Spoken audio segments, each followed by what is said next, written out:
Oi pessoal, vamos fazer agora uma revisãozinha daquela aula de neuroses e psicoses, ok?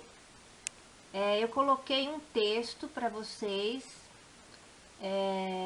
que explica neuroses e psicoses, mas vocês também estudem pelas anotações que vocês fizeram em classe, tudo bem?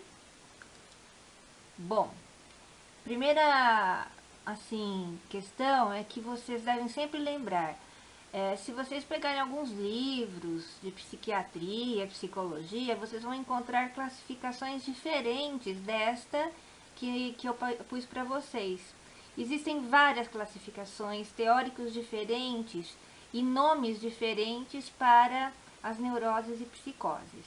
Tudo bem? Então não se espantem se vocês acharem com nomenclatura diferente. Essa é uma delas, talvez a mais clássica de todas, tá ok? Não tem nenhuma que está errada, são classificações, denominações diferentes para os fenômenos, ok?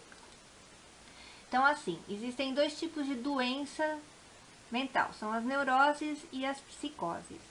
Lá na aula, eu tinha inclusive escrito na lousa, né, as características.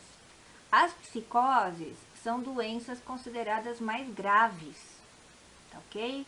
Muito menos pessoas têm manifestações de psicose.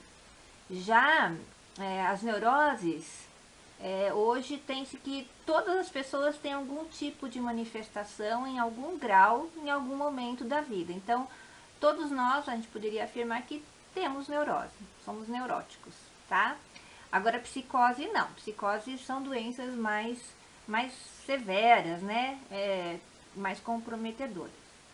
Então, aqui tá. As psicoses retratam uma grave moléstia mental e uma profunda perturbação da personalidade. A psicose é uma doença mental que se caracteriza pela perda total do sentido do real e da realidade, bem como da alteração profunda dos laços sociais, provocando a inadaptação do doente à sociedade e determinando, em muitos casos, a internação, né? Isso não quer dizer que todos os psicóticos são internados, às vezes não precisa ser internado, e nem que alguns neuróticos não são internados, alguns são. Mas se vocês olharem de um modo geral, mais tradicional, a gente encontrar em hospitais psiquiátricos, né, os psicóticos. Okay? Existem tipos, né? A esquizofrenia é um tipo de psicose, é um estado doentio caracterizado pela perda do contato e do sentimento de realidade com o mundo exterior, vivendo no mundo da solidão dos seus devaneios, que o esquizofrênico acredita ser real. Então ele perde noção de realidade, cria um mundo paralelo, não adianta a gente tentar entender, é uma lógica dele, né? E ele vive nesse mundo que ele acredita que é real, tá? É muito complicado, né, conviver com alguém com um surto esquizofrênico. Eles podem fazer coisas estranhas, inclusive porque você não sabe o que ele está entendendo, que realidade é essa que ele está vivendo. Ele pode precisar se defender de alguma coisa e aí ele pode se tornar agressivo, violento, perigoso até. Não são todos esquizofrênicos que são perigosos assim, mas a gente nunca sabe qual é a fantasia, a realidade paralela que ele está vivendo. Por isso que a gente não tem uma reação como uma pessoa saudável, tá? A gente não sabe exatamente qual pode ser a reação de um esquizofrênico. A PMD, psicose maníaco-depressiva, hoje considerada, o nome é bipolaridade, né? Bipolaridade é assim, a pessoa, ela tem também, né, ela perde noção de realidade e ela tem altos e baixos emocionais muito drásticos, sem nenhum tipo de causa, né? Ela quando está em fase de mania, ela é muito alegre, gasta muito dinheiro, dá presente para todo mundo, e no dia seguinte ela entra num quadro depressivo, ela não faz nada, ela tem, né? Então são altos e baixos emocionais muito característicos, assim, com uma diferença muito grande sem motivo nenhum, tá? Bipolaridade.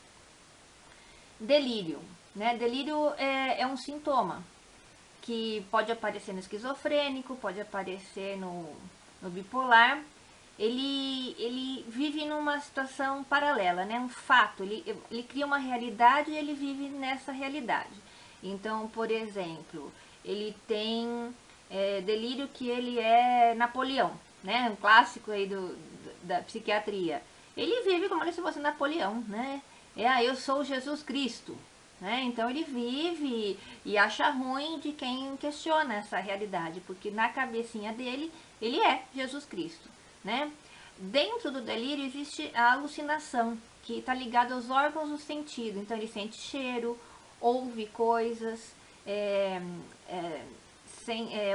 vê coisas que não existem. Então quando está ligado aos órgãos do sentido, né, a gente fala em delírio, ok? Mas tem, por exemplo, delírio de ciúme, de perseguição. O delírio de perseguição é a paranoia, tá? A gente fala de paranoia aí, mas não sabe exatamente o que significa. É delírio de perseguição, tá? Delírio de culpa, mania de grandeza e assim vai. Neuroses. As neuroses somos todos nós, né? Então, são distúrbios mentais que não atingem as funções mais importantes e essenciais da personalidade. É mais simples, né? E todo mundo em algum momento manifesta alguma característica de neurose. Neurose de angústia é um dos tipos mais comuns de neurose, apresentando como extrema inquietação ou medo irracional, causado pela impressão de perigo iminente, acompanhada de perturbações neurovegetativas, como palpitação do coração, suores, visão perturbada, etc. Gente, todo mundo que fala que está ansioso, né, seria assim, né, se você olhar bem isso, não é a cara de uma, né, características de ansiedade. Então, é uma neurose de angústia, né, aquela coisa assim de, tô com medo, tô inquieto, não sei o que vai acontecer, o coração dispara, dá dor de barriga, isso é uma neurose, ok? Obsessão, preocupação com determinada ideia que domina de uma maneira doentia a mente da pessoa. Então a pessoa encasqueta com algum assunto, né? E para ela aquilo é central na vida dela e ela gasta muita energia com aquilo. Então a gente pode falar de obsessão por limpeza, obsessão por trabalho, a pessoa não fala em outra coisa, não ser trabalho, obsessão pela aparência física, tá toda hora se olhando no espelho, preocupado com a imagem corporal, obsessão, tem tanta coisa, né, por arrumação, né, uma coisa que você quer, tá tudo arrumado, tudo muito organizado. Isso, claro, é muito ruim na vida da pessoa porque atrapalha, né? Ela gasta tanto tempo, tanta energia com aquilo que desequilibra, né? As ações dela no dia a dia, as relações com as pessoas. Ela se torna uma pessoa com muita assim, dificuldade de relacionamento social, ok? Fobias são medos irracionais, né? Medo todo mundo tem de alguma coisa, é humano, isso é normal. Agora, um medo exagerado, que atrapalha também as relações das pessoas, é uma fobia. Eu passei no gestor, né, um texto lá, uma relação, uma lista de fobias, muitas, tá? Aqui eu coloquei algumas delas. É claro que eu não vou pedir na prova aquela lista toda. No máximo eu poderia pedir uma dessas daqui, uma dessas 5 aqui abaixo eu posso até pedir. Mas aquela lista toda imensa é para vocês consultarem. Se você tem alguma fobia, vai saber o nome dela ali naquela lista. É interessante, é uma lista enorme, tá? Então, ó, por exemplo, acrofobia, medo de altura. Claustrofobia, medo de lugar fechado. Agora, fobia, lugares abertos. Nosofobia, medo de doença, e tanatofobia, medo da morte, ok? Então essas são as fobias. E a histeria, que o Freud estudou bastante, começou toda a pesquisa dele da psicanálise através da histeria, que vem de histero, que é útero, que achavam que era só mulher que tinha esse problema, e que o problema vinha do útero. Claro que isso não condiz com a realidade, tá? Mas a histeria, o sintoma dela é assim, você começa a ter problema físico, né? Sem ter causa física. Então você pode ficar gago, você pode ficar mudo, você pode ter uma paralisia, você pode ter uma perda de visão, de paladar. Mas se os médicos forem fazer exames, não vai dar nada de errado. Por quê? Porque não tem nenhum problema físico. É um bloqueio emocional. Isso ocorre depois de um, por exemplo, de um evento traumático, né? Bateu o carro, você estava lá dentro do carro, o susto foi tão grande que de repente você desencadeou um sintoma histérico.